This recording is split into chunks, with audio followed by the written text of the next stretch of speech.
नीच के ग्रह अपने अहंकार में होते हैं, नीच के ग्रह अपने कामनाओं को, अपनी कामना की सिद्धि करना चाहते हैं, अपने लोभ की सिद्धि करना चाहते हैं, अपने मोह की सिद्धि, मुझे यही चाहिए। अगर किसी का शुक्र नीच का हो गया है पत्रिका में, तो उसके लिए क्या एडवाइस होगी, वो कैसे उसका फायदा उठा सके?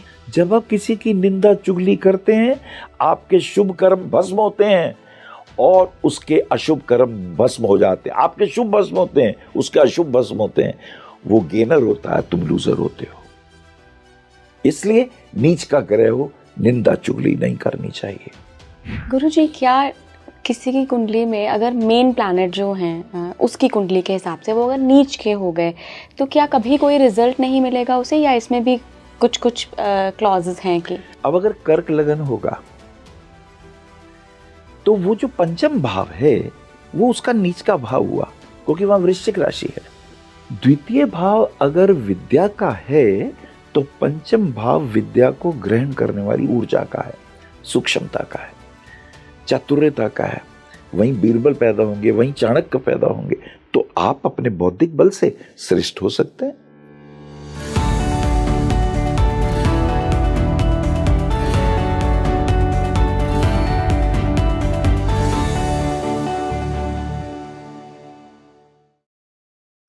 नमस्कार भारत, आप देख रहे हैं स्पीकिंग ट्री। मैं हूं आपके साथ हला गोस्वामी। कुंडली में कभी भी आपने जब अपने ग्रहों की स्थिति को देखा होगा तो अक्सर एक बात सुनी होगी, एक शब्द सुना होगा जिसको नीच ग्रह कहते हैं। तो कुंडली में ये नीच ग्रह क्या वैल्यू रखते हैं, ये आपके व्यक्तित्व पर, आपके जीवन पर क्या प्रभाव डालते हैं? क्या नीच के ग्रह किसी सिचुएशन में, किसी परिस्थिति में आपको कभी बहुत ऊपर पहुंचा सकते हैं? अगर वो बहुत ऊपर पहुंचाते हैं तो वो सिनेरियो क्या होता है? नीच भंग राजयोग कब बनता है? क्योंकि अक्सर हम देखते हैं कि लोग डरा देते हैं कि नीच ग्रह हैं, तुम्हारी तो लाइफ का बेड़ा गर्क हो गया है।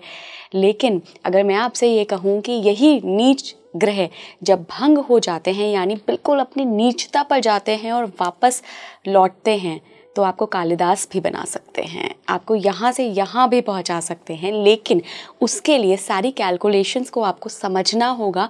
ये भी समझना होगा कि कुंडली के नीच ग्रह, जो भी ग्रह हैं, वो आपको क्या कहना चाह रहे हैं, वो क्या चाह रहे हैं कि आप क्या व्यक्तित्व में बदलाव लाइए, तभी वो आपको यहाँ से यहाँ भी पहुँचाएंगे। तो मेरे साथ जो मेहमान जुड़ रहे हैं, उन्होंने इस पॉडकास्ट में नीच ग्रहों के बारे में एक फिलॉसफी के रूप में, एक जीवन के रूप में समझाने की कोशिश की है। मैं बहुत बहुत स्वागत करना चाहूँगी रेनाउंड एस्ट्रोलॉजर अनिल वत्स सर जी का। बहुत बहुत स्वागत है गुरुजी आपका स्पीकिंग ट्री पर। नमस्कार।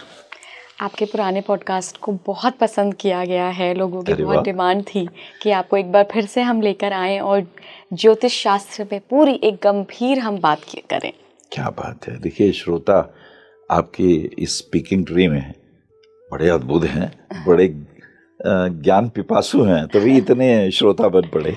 पूछिए क्या मन में है आपके। गुरुजी, नीच के ग्रहों पर हम कई सारी बातें सुनते हैं कि जब भी पत्रिका दिखाते हैं तो कहा जाता है कि अरे ग्रह नीच का हो गया है तो ये अपना असर नहीं दिखाएगा या परेशान करेगा। चाहे वो शादी का मामला हो, चाहे वो आपके नेम एंड फेम का मामला हो, तो जब सूर्य नीच का हो जाता है तो कहते हैं कि अरे तुम्हें तो कभी नेम फेम मिल ही नहीं सकता, तुम्हें तो कभी प्रसिद्धि नहीं मिलेगी। बृहस्पति नीच के हो जाते हैं तो शादी को लेकर कहा जाता है कि नहीं, अच्छी नहीं चलेगी या दिक्कत आएगी। तो सबसे पहले तो मैं जानना चाहूँगी कि कलयुग में नीच के ग्रहों की क्या महत्ता है? क्या ये खराब ही होते हैं हर बार? इला, ये तुमने बड़ा सुंदर प्रश्न किया है। बहुत लोगों के मन में भय होता है कि उच्च के ग्रह होते तो क्या अच्छा होता। जैसे राम जी का सूर्य उच्च के, उनका मंगल उच्च का, उनका शनि उच्च का, भगवान कृष्ण के भी बहुत सारे ग्रह उच्च के हैं। लेकिन इसके विपरीत जब कोई ग्रह नीच का हो जाता है तो पहली बात तो ये समझे, ग्रह कभी ना नीच के होते हैं ना उच्च के होते हैं। कैसे? ग्रह वो तो एक अपनी परिक्रमा में घूम रहे हैं जी। कभी पृथ्वी के पास होते हैं, कभी पृथ्वी से दूर होते हैं। ये मैं आपको साइंटिफिक लैंग्वेज में समझा रहा हूँ। एस्ट्रोनॉमिकल ज्ञान होना बहुत जरूरी होता है। जो ग्रह आपके पास होते हैं तो उनके प्रभाव डायरेक्ट हम पे पड़ते हैं। वो उच्च के हो गए। जो ग्रह दूर हो गए, जिनके प्रभाव अब रुक रुक के आएंगे, अटक अटक के आएंगे, हमने कह दिया ये नीच के हो गए। जैसे मेष राशि का सूर्य उच्च का है, तो मेष राशि का सूर्य तो गर्मियों में आएगा, तो उस वक्त सूर्य अपनी प्रचंड गर्मी से हमें तपाएगा पृथ्वी को, तो ये उच्च का होगा। और जब सितंबर के महीने में जाके ये तुला राशि में चले जाएंगे तो ठंड आनी शुरू हो जाएगी, गर्मी कम, सर्दियां शुरू, तो हम कहेंगे नीच के होगा। ये भाषा है जी जी। लेकिन ये बड़ा अच्छा प्रश्न है। चाहे तो देवगुरु बृहस्पति हो लड़कियों की पत्री में, क्योंकि गुरु का सीधा संबंध आयु से है, यश कीर्ति से है, ज्ञान से है, पति के सुख से है, और संसार के जितनी भी उच्च पदवियां हैं उन सब का संबंध देवगुरु बृहस्पति से है। क्योंकि देवगुरु बृहस्पति जो है वो नियमों के, संस्कारों के देव हैं। कहते हैं भैया संस्कार के साथ काम करना चाहिए, मर्यादित रहना चाहिए, और जो हमारे आध्यात्मिक गुण हैं उनका तुम्हें पालन भी करना चाहिए। माता पिता की सेवा करो, झूठ मत बोलो, चुगली मत करो, और जरूरत पड़ने पे दूसरों की मदद भी करो। तो जो चरित्रवान व्यक्ति होता है, प्रवचन करना तो बड़ा आसान है, पर आचरण में भी वो बात हो, तब गुरु आशीर्वाद देते हैं। अब ऐसे गुरु को अगर हम कहें नीच के हो गए, अब कर्क राशि में ये गुरु पूर्ण रूप से आपके ऊपर आशीर्वाद देने की मुद्रा में होते हैं। कर्क राशि क्यों? क्योंकि वो मन का कारक है। मन के तल पर भी आप सात्विक हैं, आप अहिंसा का पालन करते हैं, ब्रह्मचर्य का पालन करते हैं, आप सत्य बोलते हैं, आप झूठ नहीं बोलते, आप अनाचार नहीं करते, व्यभिचार नहीं करते। मन के तल पर भी जब आप इतने परिपक्व होते हैं तो वहां गुरु कर्क राशि में उच्च के हो जाते हैं। यही गुरु जब मकर राशि में जाते हैं, शनि की राशि में जाते हैं, अब जितने ये जो गुण बताए थे, शनि की राशि में पहुंचते पहुंचते गुरु को जीव भी कहते हैं, वो जीवन देते हैं, और शनि को मृत्यु का देव कहते हैं, वो प्राण हर लेते हैं। उसका कारण है कि शनि के पास ऑक्सीजन नहीं है, बहुत पीछे हो गए, बहुत दूर है। सूर्य से आगे मंगल है, मंगल के आगे गुरु हैं, गुरु के आगे आखिरी परिक्रमा में शनिदेव है। अब जितने भी आकाश मंडल से एस्ट्रॉइड्स और वगैरह चीजें जो पृथ्वी पर आती है, शनि की तरफ से आती हुई उन्हें पहले जुपिटर को फेस करना पड़ता है। जुपिटर का ऑरा एक पिंड इतना बड़ा है कि उसकी ग्रेविटेशन से गुरु अपने अंदर खींच लेता है, और अर्थ पे जाते हुए एस्ट्रॉइड से पृथ्वी की रक्षा होती है। इसलिए गुरु जीवन दाता है, पृथ्वी के ही जीवन दाता है, पृथ्वीवासियों की तो क्या बात करें। तो यही गुरु जब मकर राशि में जाते हैं तो हम कहते हैं नीच के हो गए। हम ये कहना चाह रहे हैं अब जुपिटर का प्रभाव दूर हो गया आपसे, बस इतनी बात है। उनकी जो पॉजिटिव रेज, उनके जो पॉजिटिव संस्कार हमें कर्क राशि में डायरेक्ट मिल रहे थे, मन के तल पर मिल रहे थे, अब वो फिजिकल होते हुए काफी दूर हो गए, बस इतनी बात है। अब यहीं पर चमत्कार होता है। कैसे? यही बृहस्पति जो मकर राशि में नीच के हुए हैं, अगर वक्री हो जाए वही, तो ये उच्च का फल देने लगते हैं। अच्छा, वो नीच का ग्रह उच्च का फल दे देगा यदि वो वक्री वहीं हो जाए। इसका अर्थ वक्री का क्या हुआ कि वो आपकी तरफ आते हुए प्रतीत होते हैं। जैसे कोई गुरुदेव आपसे मिलके जाएं और फिर दरवाजा खटके और वो आ जाएं, तो वो जो आना है उनका वो शुभ हो गया। जब वो जा रहे थे तो शुभता जा रही थी, अब वो आ रहे हैं तो शुभता आ रही है। तो जब भी कोई ग्रह नीच का वक्री हो जाए तो उच्च के फल देता है, और इसके विपरीत भी है, जब भी कोई उच्च का ग्रह वक्री हो जाए तो नीच के फल देता है। ओके। तो दोनों कॉन्सेप्ट ध्यान में रखना चाहिए। अब जैसे सूर्य मेष में उच्च के हैं पर तुला में नीच के हैं, चंद्रमा वृषभ में उच्च के हैं, लेकिन वृश्चिक में नीच के हैं। अब नीचका का अर्थ वृश्चिक को ये नहीं समझना चाहिए कि मेरा तो चंद्रमा बेकार है। नहीं नहीं, ऐसी बात नहीं है। वो चंद्रमा वृश्चिक का अर्थ ये है मंगल की राशि में है। उस मन को मंगल का, उसका मित्र है, उसका उसकी शक्ति और समर्थन प्राप्त है। यही वृश्चिक राशि वाले जिम जाते हुए दिखाई देंगे, यही फिजिकल वर्क ज्यादा करेंगे, स्पोर्ट्समैन भी ज्यादा होंगे, और ये कहेंगे वो मैं हूं ना, डोंट वरी। पुलिस में, मिलिट्री में, स्पोर्ट्समैन में यही नीच के मंगल वाले, क्योंकि ये चंद्रमा अपने मित्र के ग्रह में है। लेकिन यहां पर अगर जो चंद्रमा नीच का हुआ है, जो वहां जाके, अब ये अगर मंगल की राशि में नीच का है पर वो मित्र है, तो ये शुभता देगा नीच का होकर भी।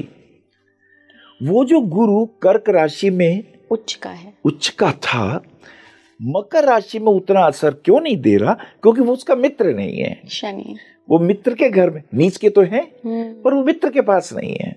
इसलिए जो गुरु का प्रभाव है, जो शुभता वाला प्रभाव है, अब इस नीच के गुरु वाले को संस्कारी होना पड़ेगा, मेहनत करनी होगी, हार्ड वर्क करना होगा, ये फिर श्रेष्ठ हो सकता है। तो नीच का अर्थ ये नहीं है कि गौन केस है। नीच का अर्थ यह है you have to work hard.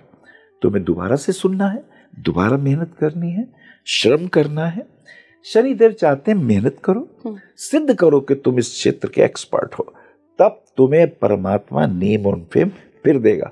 क्योंकि तुम्हारा अपोजिट उच्च का है, हर नीच के अपोजिट उच्च का ग्रह बैठा है। अगर शनि विशेष रूप से, अब शनि तुला में उच्च के हैं लेकिन मेष में नीच के हैं, क्योंकि शनि मंगल मित्र नहीं है, इसलिए वो वहां पर उनका प्रभाव मेष राशि में कम हो जाता है, कम है, लेकिन तुला में बहुत श्रेष्ठ है। तो नीच का और उच्च का कॉन्सेप्ट सिर्फ ये है कि अगर आपकी पत्री में कोई ग्रह नीच का है तो आप ये देखिए कहीं वो वक्री तो नहीं है। अगर वो वक्री है तो नीच भंग हो गया, नीच भंग हो गया, नीच भंग हो गया। और अगर वही ग्रह वहीं पर है तो भी नीच भंग हो गया। मान लीजिए बृहस्पति कर्क राशि में उच्च के हैं लेकिन शनि में नीच के हुए, लेकिन अगर शनि वहीं हो तो नीच भंग हो गया। मतलब अगर मैं से आसान भाषा में समझूं तो किसी की कुंडली में अगर बृहस्पति शनि की मकर राशि यानी 10 नंबर में है और शनि भी वहीं आके बैठ गए, स्वग्रही हो गए हैं, तो नीच भंग हो गया। तो नीच भंग हो गया, क्योंकि वो अपने घर में मालिक साहब बैठे हैं। अच्छा। आपके घर में अगर कोई शत्रु भी आके बैठता है तो शत्रु बलवान नहीं है, बलवान आप हैं। भाई घर तो तुम्हारा है, समझ गए? तो नीच भंग राजयोग हम इससे ऐसे देखते हैं, इसको नीच भंग राजयोग कहते हैं। अच्छा ना बैठे देख भी ले तो भी नीच भंग हो गया। हाँ मैं घर में नहीं हूं, बाहर खड़ा हूं, पर मैं देख रहा हूं अपने घर को, नीच भंग हो गया। आपकी मोबाइल में ऐप है, आपके घर में क्या आप ऐप डाउन करते हैं ना, अरे ये कौन घुसा है मेरे घर में, फौरन फोन किया था देखो कौन आया है, नीच भंग हो गया। तो भयभीत नहीं होना चाहिए।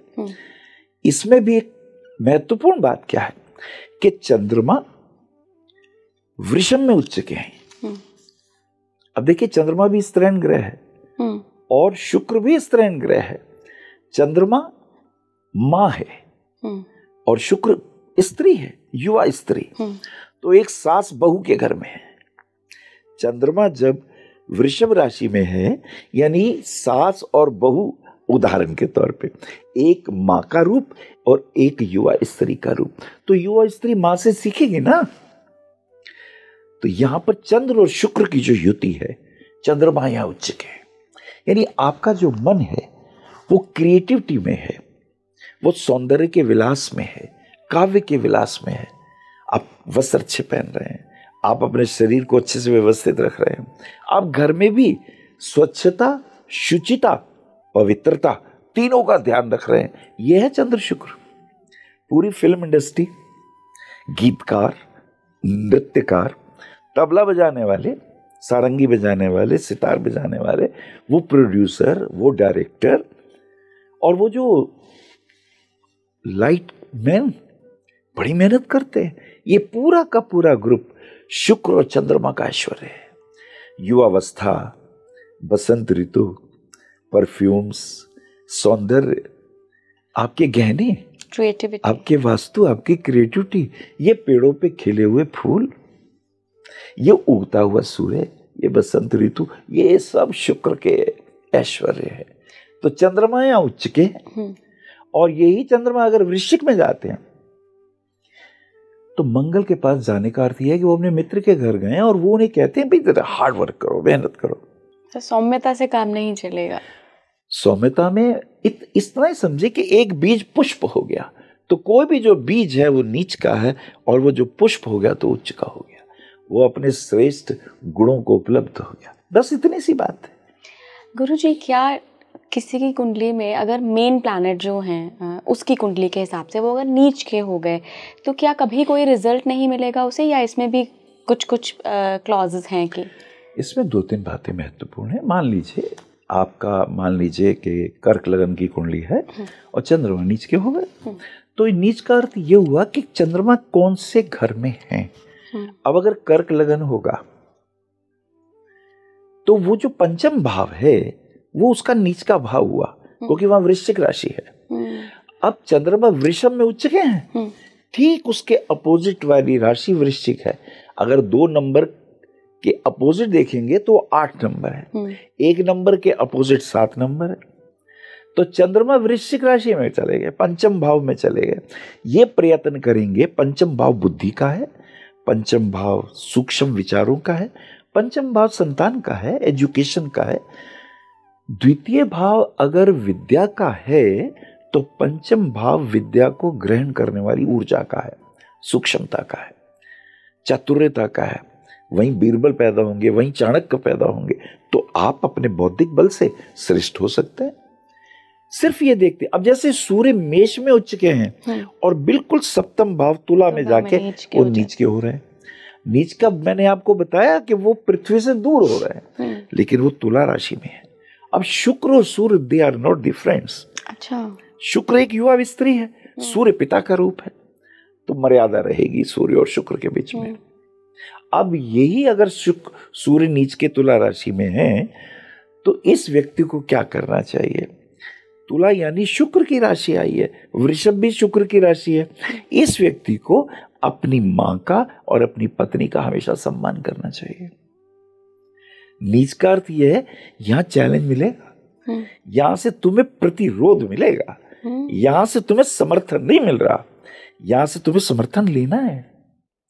तो जिस राशि में वो नीच का आया, उन लोगों से प्रेम से रहना है, उन लोगों का सत्कार करना है। वो नीच भंग होना शुरू हो गया। आप मंगल को ले लीजिए, उच्च के मकर राशि में उच्च के हैं शनिदेव, मंगल और कर्क में नीच के हैं। अब कमाल की बात देखिए, कर्क उनकी मित्र की राशि है, फिर भी नीच के हो गए, वो वहां नीच के हो रहे हैं, और वो शत्रु की राशि है, वहां वो उच्च के हो रहे हैं। दरअसल मंगल पौरुष है, शक्ति है, अश्वकृति में उठा हाथ है, बल का भी प्रयोग करेंगे, शक्ति का भी प्रयोग करेंगे, बुद्धि का भी, लॉजिक का भी, तर्क का भी।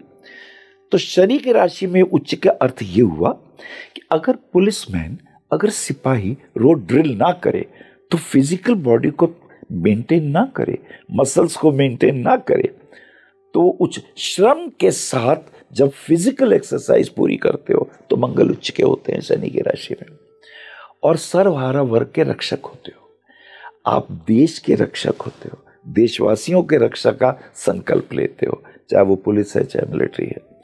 अब कर्क राशि में चंद्रमा की राशि में वो मां, चंद्रमा मां है। अब जिसका भी मंगल कर्क राशि में होगा वो अपनी मां के साथ पॉजिटिव नहीं मिलेगा, वो उसके साथ अभद्र व्यवहार करता मिलेगा। अब अगर वो मां के चरण छुए, मां के आशीर्वाद ले, तो इसका जो नीच का चंद्रमा है वो श्रेष्ठ होना शुरू हो जाएगा। इसे मां से आशीर्वाद चाहिए। नीच का अर्थ यह है वहां से चैलेंज मिलेंगे। आपको समझना है कि वो क्या ग्रह और हाउस आपसे कहना शुक्र, शुक्र, हाँ, शुक्र कहाँ नीच होते हैं? देखिए, अब शुक्र जो है उनका भी एक अद्भुत स्वरूप है, वो मीन में उच्च के होते हैं, अपने शत्रु के घर में उच्च के होते हैं मीन में, और कन्या में नीच के हो जाते हैं, जब्कि वो उसका मित्र है, जबकि उसका मित्र है। कारण शुक्र ब्राह्मण है और शुक्र भी गुरुदेव है, लेकिन शुक्र की निष्ठा असुरों में है, शुक्र की निष्ठा दैत्यों में है, दानवों में है, और गुरु की निष्ठा देवताओं में।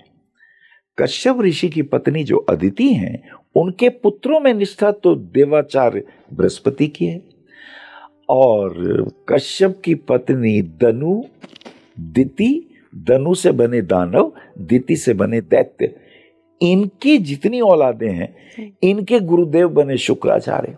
उनकी निष्ठा, भाई इनको भी तो मार्ग पे लाना है, इनको भी तो सतमार्ग देना है, भटकने तो नहीं देना।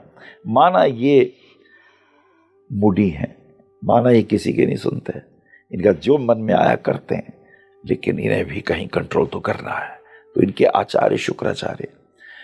तो शुक्र पर पोषक होता है। अगर किसी की कुंडली में शुक्र लगन में बैठ जाए तो अपने घर वालों की नहीं सुनता, पड़ोसियों की सुनता है, मित्रों की सुनता है, उसे लगता नहीं वो ठीक कह रहे हैं। उसकी मानसिक प्रक्रिया अपने चाचा के बच्चों में, ताया जी के बच्चों में, जो दूसरे कह रहे हैं, मित्र कह रहे हैं, वो ठीक कह रहे हैं। घर वाले, माता पिता, भाई बहन जो कह रहे हैं, अरे नहीं तुम्हें कुछ नहीं पता, उसकी निष्ठा दूसरों को परपोषक है। लेकिन ज्ञानी है, ज्ञान का आचार्य है, वो हर जगह से ज्ञान लेना चाहता है। तो ये शुक्र मीन में, यानी ये जो परपोषक का स्वभाव है, ये अगर नियंत्रित हो जाए और देव गुरु बृहस्पति जैसा आचरण करे तो शुक्र उच्च के होंगे, चाहे वो भले ही मीन राशि में बैठे हों। मीन राशि में इसलिए उच्च के होंगे कि शुक्र युग, सुरा, सुंदरी, नृत्य, सारे व्यसन उनको प्रिय है ना। जब इन पे अंकुश लगेगा तो मीन राशि में ही लगेगा, देवाचार्य गुरु की राशि में लगेगा, तो ये उच्च के माने जाएंगे। यानी ये बिगड़ैल साधु अगर भैया सही सही तरीके से आ जाओ, सात्विक हो जाओ, नॉनवेज छोड़ो, सुरा सुंदरी छोड़ो, इसका छोड़ो का ये है कि मैं अपनी इंद्रियों पे कंट्रोल करूं। मेरी इंद्रियां तो मुझे ये भी चाहिए, ये भी चाहिए। काम, क्रोध, लोभ, मोह, अहंकार की वृत्तियों पे जब अंकुश लगता है तो शुक्र उच्च का होता है। और बुध की राशि में ये नीच के हो जाते हैं, कन्या में, क्योंकि वो द्विस्वभाव राशि है बुध की, और जो बुध है वो बुद्धि के, बुध बुद्धि के, और दैत्यों और दानवों दोनों के बीच के मीडिएटर है। वो दोनों से बात करने के अंदर सुलभता पाते हैं। तो ये प्रभाव क्या देते हैं किसी की भी कुंडली में? बुध का प्रभाव बुद्धि का है, तो बुद्धि का दुरुपयोग करके आप अपने स्वार्थ को सिद्ध करेंगे, इसलिए वहां नीच के होंगे। अब शकुनी अपने स्वार्थ को सिद्ध करने के लिए कौरवों को कभी ठीक राय नहीं दी और कौरवों को आखिर में नष्ट करवा दिया, सारे कौरव मारे गए। तो शुकुनी जैसा बुद्धिमान, शुकुनी की टक्कर में एक ही व्यक्ति थे, वो थे कृष्ण। उसकी हर चाल को कृष्ण काटते थे, तो शकुनी यही सोचता था मेरी काट सिर्फ इसके पास है। हर जगह ये होता है। तो गुरुजी, अगर किसी का शुक्र नीच का हो गया है पत्रिका में, तो उसके लिए क्या एडवाइस होगी, वो कैसे उसका फायदा उठा सके? हाँ, अगर शुक्र मान लीजिए नीच का है तो पहले तो आप ये देखें नीच भंग है या नहीं। वो कैसे बुध अगर शुक्र की राशि में है तो नीच भंग हो गया। वही बुध अगर उच्च का हुआ, अब बुध कन्या में ही उच्च के होते हैं, तो शुक्र बुध हुए तो नीच भंग हो गया। शुक्र बुध की दृष्टि आमने सामने पड़ जाए तो नीच भंग हो गया। इन दोनों के डिस्पोजिटर केंद्र में आ जाए तो भी नीच भंग हो गया। बहुत सारे रूल है नीच भंग के।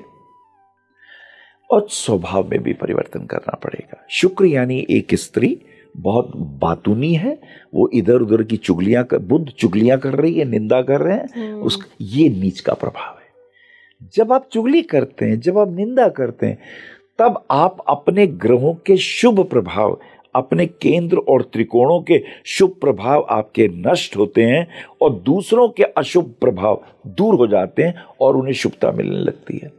जब आप किसी की निंदा चुगली करते हैं, आपके शुभ कर्म भस्म होते हैं और उसके अशुभ कर्म भस्म हो जाते हैं। आपके शुभ भस्म होते हैं, उसके अशुभ भस्म होते हैं। वो गेनर होता है, तुम लूजर होते हो। इसलिए नीच का ग्रह हो, निंदा चुगली नहीं करनी चाहिए। बिल्कुल। हमने शुक्र की बात करी, चंद्रमा की बात कर ली, सूर्य की कर ली, बृहस्पति की कर ली, मंगल की कर ली। शनिदेव कहाँ उच्च के होते हैं? बड़ा अच्छा प्रश्न। शनिदेव तुला राशि में उच्च के होते हैं। शुक्र हैरानी की बात यह है, शनि वैराग्यवादी है, ध्यान के देवता हैं, वैराग्य के देवता हैं। और इसका उल्टा करें तो विषाद के, दुख के, आत्महत्या, डिप्रेशन, ये सब ये भी शनि के प्रभाव हैं। डिप्रेशन में आ गए, मेरा नुकसान कर दिया, मुझे चीटिंग कर लिया, मेरे साथ धोखा कर दिया, मुझे वायदा करके नहीं निभाया, मुझे बिल्कुल ही नष्ट कर दिया। एक तो ये शनि का रूप है। एक शनि का रूप यह है कि संसार व्यर्थ है, संसार के सुखों को भोगने पर मैं ही भोगा गया, मेरा इतना आभार धन किस काम का आया, मैंने अरबों खरबों कमाए, लेकिन मृत्यु के समय तो ये व्यर्थ है। मैंने बहुत रुपया कमाया, मैं हवाई जहाज के अंदर फर्स्ट क्लास के टिकट लेके यात्रा कर रहा हूं, लेकिन अगर ये जहाज नीचे गिरे तो थर्ड क्लास वाला और फर्स्ट क्लास वाला, हम दोनों की गति तो एक सी ही होगी, ये बोध हो जाए कि ये मेरे काम नहीं आने वाले। मैंने चालाकियों से ये मंत्री पद, ये उच्चना पद उच्च का पाया, लेकिन जनता में अगर आक्रोश आ जाए तो मेरा ये सब नष्ट हो गया। जब आपको बाहरी चीजें व्यर्थ होती दिखाई दे तो वैराग्य होता है कि मैंने मनुष्य जीवन पाकर भी अपने को नहीं जाना। इस मृण्मय शरीर में जो चिन्मय परमात्मा धड़कता है, बिना उसे जाने मैं विदा हो गया। मुझसे बढ़कर कौन? मैं तो बहुत ही गरीब हूं, अमीर हो सकता था। मैं इसके भीतर, मैं अपने संपर्क देवताओं से, मैं अपने संपर्क ऋषियों से, मैं अपने संपर्क देव योनियों से मैं बहुत ऊंचाइयों को प्राप्त कर सकता था। 84 लाख योनियों में से सिर्फ 4 लाख योनियां मनुष्यों की हैं। 80 लाख योनियां पेड़ पौधे पत्थरों की, पशुओं की, पक्षियों की, जलचर की, नभचर की, वायरस की। सिर्फ 4 लाख योनियां मनुष्यों की। उसमें से भी अंधे, लंगड़े, अपाहिज, बीमार, पैदा होते ही मर जाने वाले, लंबे समय तक कोमा में पड़े रहने वाले, पेड़ों पे वास करने वाले, मांस मच्छी खाने वाले, जरा जरा सी बात पे लड़ने मरने वाले, ये मेरा है, मैं श्रेष्ठ हूं, तू नीच का है। बड़ी मुश्किल से कभी कोई ज्ञान के मार्ग पे चलता है, बड़ी मुश्किल से कोई अपने को जानने की प्रक्रिया में चलता है। मैंने विज्ञान जाना, विज्ञान श्रेष्ठ हो गया। मैंने कृषि कला जानी, कृषि कला में मैं श्रेष्ठ हो गया। मैंने चित्रकला जानी, गजब की पेंटिंग कर दी, माइकल एंजेलो, लियोनार्डो विंसी जैसी। मैंने बहुत कुछ निर्माण कर दिया। मैंने इंफ्रास्ट्रक्चर के अंदर गगनचुंबी बिल्डिंगें बना दी। मैं इतना अपूर्व हो गया, अब आर्टिफिशियल इंटेलिजेंस के माध्यम से मैं कुछ भी करने के आज, लेकिन अपने को ही नहीं जान सका। जिसने दूसरों को चूके अमृत बना दिया, मैं स्वयं तो विष का कुंभ ही रहा। मैंने तो अमृत चखा ही नहीं, अपने को तो मैंने जाना ही नहीं। लाखों वर्षों में कोई नानक, कोई कबीर, कोई मीरा, कोई बुद्ध पैदा होते हैं स्वयं को जानने की प्रक्रिया में। कोई गुरु गोरखनाथ होते हैं, कोई मसेंद्र नाथ होते हैं, कोई पलटू होते हैं, कोई सहजो होते हैं। करोड़ों साल की साधना में कभी कभी मनुष्यता का बीज फूल बनता है, खुशबू आती है, अर्पित हो जाता है बिना अपने को जाने। अगर तुम शरीर त्यागते हो, तुम सबसे बड़े गरीब हो। तुमने जितना अर्जित किया वो पृथ्वी का था। पृथ्वी कहेगी यहीं रख, साडा हाथ ऐथे रख। तुम्हारे साथ तो तुम्हारे श्रेष्ठ कर्म जाएंगे। तुम्हारे जो कर्म हैं वो शनि है। ये जो कर्म है, ये जो कर्तव्य हैं, शनि 10th भाव में आपके कर्तव्यों और कर्मों का देव है। वो चाहता है श्रेष्ठ करो। पीछे भाग्य का घर है, 9वां घर भाग्य का है, 10th भाव कर्तव्यों का है, 11वां भाव कर्म फलों का है, इच्छा पूर्ति का है। कर्म फल इच्छा पूर्ति का है। 12वां भाव उसमें से क्या भोग लिया, और लगन तुम अपने को जाने विदा नहीं होना। इससे पहले आए यमदेव, इससे पहले आए मृत्यु के देव, तुम उनको पुकार रहा, आओ हम तुम्हारी प्रतीक्षा करते हैं। वो भी घबरा जाए नचिकेता की तरह। बिना अपने को जाने विदा नहीं होना चाहिए। शनि के ये ऐश्वर्य है, वैराग्य, ज्ञान, अपने को जानना, अहम ब्रह्मास्मि, विज्ञानम ब्रह्म, तत्वमसि श्वेत केतु, ये सब हमारे सामने जीवंत प्रमाण है। जब दूसरों के लिए, जब दूसरों में तुम परमात्मा को देखते हो, जब कण कण में मैं परमात्मा को देखता हूं, तो मैं आपको कैसे दुख पहुंचा सकता हूं? मैं कैसे आपका मंदिर, मैं कैसे आपके द्वार, मैं कैसे आपके घर, मैं कैसे आपकी मस्जिद, मैं कैसे उसको तोड़ सकता हूं? क्योंकि सभी में प्रभु है मेरे, तो मैं उनका पोषक बन जाता हूं। जब मैं, फर्क क्या है? थोड़ा सा फर्क है। जब मैं आपके भीतर परमात्मा देखता हूं, तो मैं आपका सृजन करता हूं, मैं आपको पालता हूं, मैं आपका पोषण करता हूं, मैं आपकी रक्षा करता हूं। मुझे लगता है आप मेरे हैं। शनि तुला में उच्च के हैं। अब तुला रूप की राशि, ऐश्वर्य की राशि, रस की राशि, बसंत ऋतु की राशि, यानी जीवन का परम ऐश्वर्य वहां है। और शनि बिल्कुल तपस्वी, वीतरागी है। अगर ज्ञान को उपलब्ध हो जाए तो वीतरागी है, तो वो अष्टवक्र है, तो वो जनक जैसे प्रश्न करते हैं। और इसको उपलब्ध ना हो तो वो एक श्रमिक है, वो एक मजदूर है, वो छोटी छोटी बातों पे लड़ने वाले हैं, झगड़ा करने वाले हैं। ऐसा शनि जो बहुत दुख, कष्ट, आवेश, डिप्रेशन, नेगेटिविटी का भरा हुआ है, और वहां सब कुछ श्रेष्ठ है। ऐसा शनि जब वहां पहुंचता है, इसका अर्थ उसे दिखाई दिया कि संसार के समस्त ऐश्वर्यों को भोगता हुआ मुझे अपना भी ध्यान रखना है, तो शनि वहां उच्च के हैं।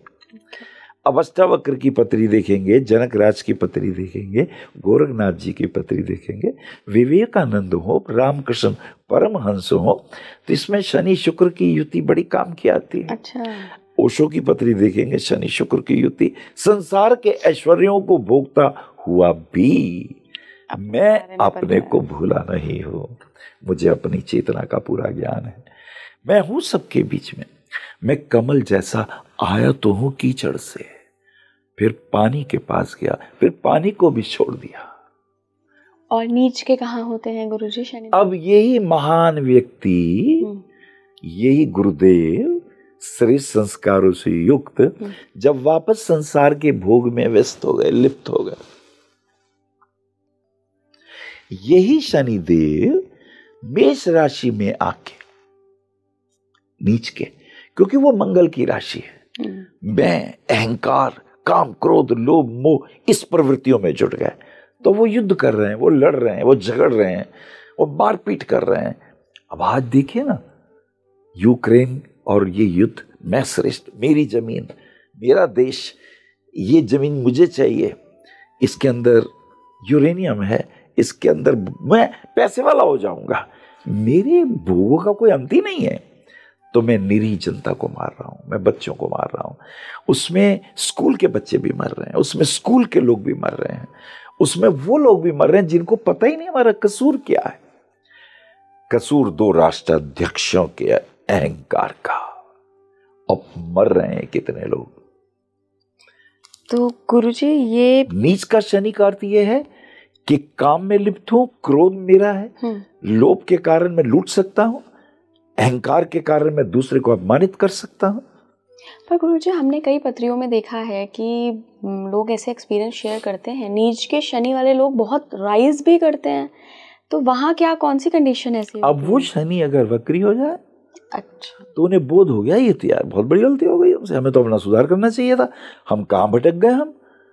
तो यही लोग गुरुजी के पास आते हैं, गुरुजी मार्गदर्शन कीजिए। यही अंगुलीमाल जब बुद्ध के पास पहुंचा, या यूं कहें जब बुद्ध अंगुलीमाल के पास पहुंचे, तो अंगुलीमाल के हाथ में फरसा था। बोले तू मुझे जानता नहीं, ये इतनी उंगलियां देख रहा है, इतने आदमियों को लूटा और उंगलियां काटी मैंने, ये वही तो है, और अब तेरा नंबर है, अब तू भी मरने वाला है। तो उन्होंने कहा ये बता दो, ये जो तुम इतनी मारकाट कर रहे हो किसके लिए कर रहे हो? बोले अपने परिवार के लिए, अपनी पत्नी के लिए, सुंदर पत्नी के लिए, अपने माता पिता के लिए। ये सब जो मैं लूट रहा हूं, ये मैं उनके लिए कर रहा हूं। बोले बस एक प्रश्न का उत्तर उनसे पूछाओ कि ये जो तुम लूट मार कर रहे हो, ये जो तुम पाप कमा रहे हो, ये जो तुम नरक पैदा कर रहे हो, क्या इसमें वो भागी होंगे? बोले क्यों नहीं होंगे, जब कमा के मैं उनका पालन पोषण कर रहा हूं तो इस कर्मों के फल भी वो भोगेंगे। बोले बस पूछाओ एक बार। बोले तुम भाग जाओगे? बोले हमें बांध दो। वो घर जाके पूछता है पत्नी से, अच्छा एक बात तो बताओ, मैं इतना सोना चांदी लाया, तुमने इतना भोगा, इतना पहना, ये जो मैंने कर्म किए, अगर ये पाप कर्म हो, निंदित कर्म हो, मुझे नरकों में जाना पड़े, तो मेरे साथ चलोगी ना? बोले नहीं स्वामी, तुम मुझे ब्याह के लाए हो, हमारा भरण पोषण करना तुम्हारा कर्तव्य है, लेकिन तुम्हारे कर्म कैसे हैं, शुभ या अशुभ, वो हम नहीं भोगेंगे, और पाप कर्मों के तो कदापि भी हम हिस्सेदार नहीं बनेंगे। उसकी आंखें खुल गई। बोले मैं इनके लिए कर रहा था। जागृति, नीच का शनि उच्च का कैसे होता है। अच्छा। पिता के पास पहुंचा, पिताजी आप बता दो, ये तो नहीं समझती, मैंने आप लोगों के लिए इतने महल दुमहले खड़े कर दिए। बोले वो तेरा फर्ज था। बोले मैंने इनको लूटा, इतनी उंगलियां काटी। बोले इसके कर्मों में क्या आप भागीदार होंगे? बोले नहीं, हम तुम्हारे पाप कर्मों में भागीदार नहीं है। उसी समय मोह भंग हो गया, कुल्हाड़ी छूट गई। ये जो नीच के शनि थे वक्री हुए और पहुंचे बुद्ध के शरण में, गिर गए। बोले मुझे अपनी शरण में ले लीजिए, मैं तो बहुत बड़ी भूल भुलैया में था। बुद्धम शरणम गच्छामि, धम्मम शरणम गच्छामि, संघम शरणम गच्छामि। ये शनि उच्च के हुए। शनि उच्च के नहीं हो रहे, व्यक्तित्व जो गिरा हुआ था उसे बोध हो गया। वो जो शनि की नेगेटिव ऑरा में था वो उच्च की ऑरा में आने लगा। बस इसका इतना ही अर्थ है। एक प्लैनेट बच गया है बुध। बुध कहाँ पे उच्च के होते हैं? बुध अपनी राशि कन्या में ही उच्च के होते हैं। कन्या में ही उच्च के होते हैं, पर मीन में नीच के हो जाते हैं। बृहस्पति में नीच के हो जाते हैं। उसका एक कारण है, केंद्र के ग्रह शत्रु होते हैं। अच्छा। दिस रूलिंग ऑफ ऋषि पराशर। द्विस्वभाव राशियां 4 होती हैं। एक है मिथुन, एक है कन्या, दोनों का स्वामी बुध है। एक ग्रह धनु, राशि धनु, और एक है मीन, दोनों के स्वामी है गुरु। तो अब केंद्र में जो 4 घर हैं, मान लीजिए मिथुन लगन हो तो 3, 6 के स्वामी तो बुध हैं, यानी प्रथम और चतुर्थ के, और सप्तम और दशम के स्वामी गुरु हैं। तो केंद्र के स्वामी परस्पर शत्रु होते हैं, चाहे वो कितने ही देव क्यों ना हो। उनका पोर्टफोलियो शत्रुता का होगा, केंद्र के स्वामियों का। अब ये जो बुध हैं गुरुदेव की राशि में इसलिए नीच के हैं कि उनकी आज्ञाएं और उनके तरीके इन्हें पसंद नहीं है। तो कारण वो कहेंगे नहीं, नियमों का पालन करो। कहते हम तो राजकुमार हैं, हम तो बालक, और हम तो बुद्धि के आचार्य हैं, हमारा जैसा मन करेगा। अच्छा, कन्या में उच्च के हैं, वो उनकी स्वराशि है, अपनी ही राशि में उच्च के वो बहुत। हालांकि मिथुन भी राशि उनकी है, लेकिन फर्क क्या है, मिथुन की राशि वायव्य है और जो कन्या की राशि है ये पृथ्वी है, ये पृथ्वी तल है। 2, 6, 10 पृथ्वी तत्व की राशियां, पृथ्वी तत्व की राशियों में आके बुध उच्च के हो जाते हैं। और वो जो मीन राशि है वो जल तत्व है, बृहस्पति की राशि है वो, और वहां जाके वो नीच के होते हैं। अब ये बुध जो बुद्धिवादी हैं, अब जो आपने देखे होंगे कई लोग व्यंग करते हैं, कॉमेडी शो करते हैं। अब कॉमेडी शो में भी 2-2, 3-3 अर्थों वाली भाषा का उपयोग करते हैं और तामसिक वृत्तियों का प्रयोग करते हैं, तो ये बुध नीच के हैं। देवगुरु बृहस्पति की राशि में भी नीच के हैं, क्योंकि वो ज्ञान और बुद्धि का प्रयोग स्वार्थ के लिए कर रहे हैं, आपको लालच के लिए कर रहे हैं, आपको भटकाने के लिए कर रहे हैं, स्वार्थ की सिद्धि के लिए कर रहे हैं। यहाँ बुध नीच के हैं।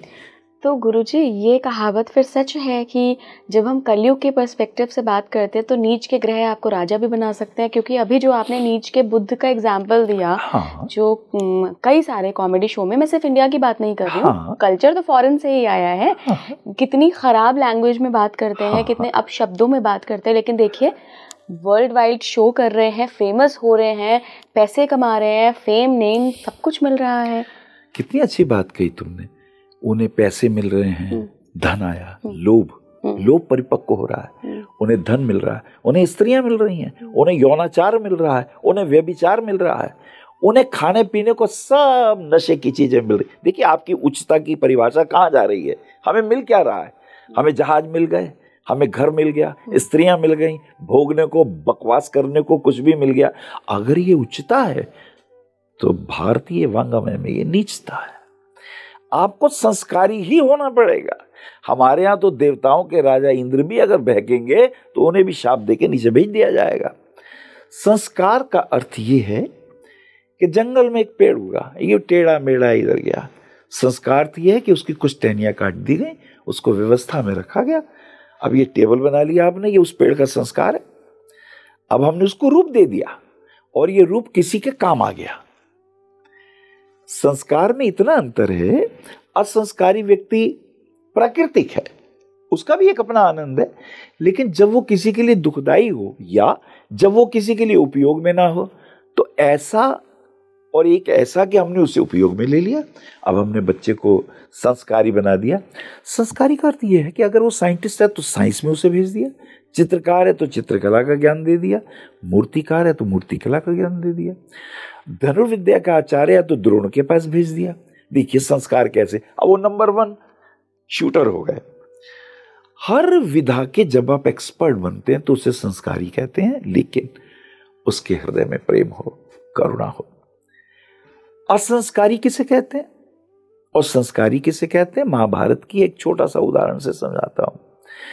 जब कर्ण जैसा योद्धा भी अधर्मी दुर्योधन का साथ दे, जब गुरु द्रोणाचार्य जैसा गुरु भी अधर्मी दुर्योधन एंड कंपनी का पोषण करे, जब भीष्म पितामह जैसा वसु भी मात्र हस्तिनापुर और उसके सिंहासन के लिए सारे अधर्मियों की रक्षा करे, तो कृष्ण की भाषा में ये कुसंस्कारी हैं, इनका वध करना ही चाहिए। और अकेले कृष्ण 5 पांडवों के लिए वो क्या कह रहे थे? यार 5 गांव दे दो, ज्यादा लंबा चौड़ा नहीं देते, उन्हें धर्म से रहने दो, नहीं हम इनका भी ले लेंगे। और वो कहता है मैं तो सुई के नोक के बराबर भूमि भी नहीं दूंगा। तो कृष्ण क्या कर रहे हैं? बोले पहले, सबसे पहले इनके जो आश्रयदाता है उन्हें मारो, भीष्म को मारो पहले, क्योंकि इसकी छत्र छाया में अधर्म पनप रहा है। सूत्र देखिए कृष्ण का, जिसकी छत्र छाया में अधर्म पनपे उसे भी मार दो, ये कृष्ण का धर्म है। चाहे द्रोणाचार्य हो, गर्दन काटो इसकी, छल से काटनी है तो काटो, छल से ही अगर अधर्मियों का गुरु गिरता है तो गिराओ, कर्ण को भी काटो, जबकि उसे मालूम है ये पांडवों का ज्येष्ठ पुत्र है। परंतु वो इसलिए उनके साथ है, उस पर एक एहसान कर दिया था कि मंद्र देश तेरे नाम किया, तुझे वहां का राजा बनाया। बोले उसने मुझे, मेरे को, सिर्फ मेरे को देखता है कि मेरे को इस लायक कर दिया, पर तू पोषण किसका कर रहा है? यदि आपके पोषण से, यदि आपके कारण अधर्मी पल्लवित और पुष्पित हो रहा है तो उससे पहले तुम अधार्मिक हो, तुम पापी हो। और नीच के ग्रह गुरुजी ये भी करवाते हैं। नीच के ग्रह अपने अहंकार में होते हैं, नीच के ग्रह अपने कामनाओं को, अपनी कामना की सिद्धि करना चाहते हैं, अपने लोभ की सिद्धि करना चाहते हैं, अपने मोह की सिद्धि, मुझे यही चाहिए। क्या कर दिया उसने? जितने आपके महमूद गजनवी हुए, तुगलक हुए, इन्होंने क्या किया? इन्होंने अपने स्वार्थ के लिए बेसहारों को और भोले भालों को नष्ट कर दिया। मैं ठीक हूं बस, और तुम्हारा सुनूंगा भी नहीं। यही तो होता रहा है। नीच का ग्रह नीचता पे उतरा है तो कंस पैदा होता है, तो हिटलर पैदा होता है, तो मुसोलिनी पैदा होता है, तो रावण पैदा होता है। अब रावण चाहे ब्राह्मण और राक्षस संस्कृति का मिश्रण था, उसकी मां कैक्सी राक्षसी थी, उसका पिता विशर्वा ब्राह्मण था, पर वो कहेंगे नहीं इनका भी नाश होना चाहिए। स्वयं उनके गुरुदेव शिव जी सहायता करते हैं। और गुरुजी नीच भंग हो जाए तो कालिदास पैदा होता है। ये बड़ी अच्छी बात कही तुमने। नीच भंग में पहले उसको नीच होना चाहिए, पहले उसे नीचता की पराकाष्ठा में होना चाहिए, नीचता दिखानी चाहिए। अब उसका हृदय परिवर्तन हुआ। ये कब होगा? जब भंग होगा, जब किसी की दृष्टि पड़ जाएगी शुभता की। तो गुरुजी अब जैसे उसकी पत्नी में विद्योत्मा ने एक ही बात कह दी थी, जब वो बोलने लगा उष्ट्रहु, तो बोली अरे ऐसे तो संस्कृत भी नहीं बोलनी आती। तो बोले अरे तो मूर्ख है। तो उसके चोट लगी। अब हृदय परिवर्तन हो रहा है। हृदय परिवर्तन तो राजा भर्तृहरि का भी हुआ था। गुरुजी, पर ये होगा कब? क्योंकि बर्थ चार्ट में तो नीच के तो रहेंगे ही प्लैनेट, तो ये नीच भंग भी उसी टाइम आपको पता लगेगा कि कौन से ग्रह की दृष्टि पड़ रही है, या जो भी उसके कॉम्बिनेशंस होते हैं। ग्रह बेटे रुके हुए थोड़ी हैं, तुम मूव कर रहे हैं। जब वो श्रेष्ठता में आ रहे हैं तो श्रेष्ठता के भाव भी पैदा करेंगे ना। उनकी जो गति है उससे मति का निर्माण होता है, गति से मति बदलती है, और मति से युति, और युति से फिर युक्ति युक्त आचरण होता है। यही तो हुआ था आपका। कितने बड़े नवनाथों में सिद्ध हुए हैं राजा भर्तृहरि। वो तो काम वासना में डूबे हुए थे, भोग विलास में डूबे हुए थे। बस उन्हें एक स्त्री ने उनका मोह भंग कर दिया। वो कथा तो आपको मालूम है। याम चिंतयामि मय्या विरक्ता सा अन्य अनुरक्ता, ऐसा गणिका अनुरक्ता। देख मां, मुझे धिक्कार है, पत्नी को धिक्कार है, उसको धिक्कार है, गणिका को धिक्कार है।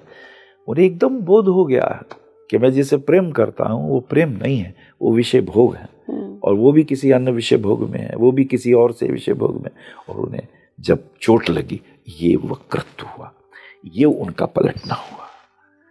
आत्मस्मरण, शरीर की तरफ ही ध्यान हो तो आप शरीरगत, शरीर से भीतर एक हृदय भी है, तो हृदय की तरफ भाव हो तो काव्य पैदा होता है, तो कवि पैदा होता है, तो काव्यात्मक रुचियां। और हृदय से आत्मा की तरफ बोध हो तो आत्मान होता है व्यक्ति। लेकिन गुरुजी, हम तो हमेशा जब भी ग्रहों की बात करते हैं, मैं हमसे मतलब है एक 99% पॉपुलेशन, तो हम सिर्फ ये जानना चाहेंगे कि कौन सा ग्रह मुझे क्या फ़ायदा दे रहा है, कौन सा ग्रह मुझे अमीर बनाएगा, कौन सा ग्रह मेरे बच्चे को पढ़ाई में IAS IPS बनाएगा। आप समझ रहे हैं मैं क्या कहना चाहती हूँ? कि हम मटेरियलिस्टिक चीज़ों के बारे में ही सिर्फ पूछते हैं। मेरी हेल्थ तो ठीक रहेगी ना, मुझे कोई बीमारी बुरा भी क्या है? इसमें बुरा भी क्या है? पहली बात, ग्रह तुम्हें कुछ नहीं दे रहे। ग्रह तुम्हें कब देते हैं? ना ना ना, तुम्हारे ही कर्म शुभ हो या अशुभ हो, ग्रहों से प्राप्त होते हैं। जो तुमने जमा किया है, अच्छा या बुरा, और ग्रहों से। तुम्हारे बैंक ने तुम्हें कब कुछ दिया? तुमने बैंक में रुपए जमा किए, फिर तुम जाके क्रेडिट कार्ड से अपने रुपए ले आते हो, और जिस दिन तुम्हारा क्रेडिट खत्म हो जाता है, तुम्हें रुपए नहीं मिलते, फिर तुम्हें एक लोन लेना पड़ता है, वो भी वो देगा तो। आप समझ रहे हैं? आपकी भाषा में अगर मैं कहूं, अगर नीच का ग्रह है, अब चंद्रमा नीच का, आप छोटी छोटी बातों पे लड़ रहे हैं, छोटी छोटी बातों पे झगड़ रहे हैं। नहीं नहीं नहीं नहीं, क्योंकि आपका चंद्रमा मंगल के साथ है। अब आप जिद्दी हो गए, नहीं ऐसे ही करो, और नहीं तो फिर हाथ भी उठाने लग जाएंगे, आप फिजिकल भी हो जाएंगे। देखिए चंद्रमा का प्रभाव। सूर्य नीच का हुआ, सूर्य तुला में नीच का गया, शुक्र की राशि में। अब अन्य लड़कियों से, स्त्रियों से, और पता नहीं कैसी कैसी स्त्रियों के प्रभाव में आ सकते हैं, वो आपको बेवकूफ बना सकती हैं, आपकी गृहस्थी चौपट हो सकती है।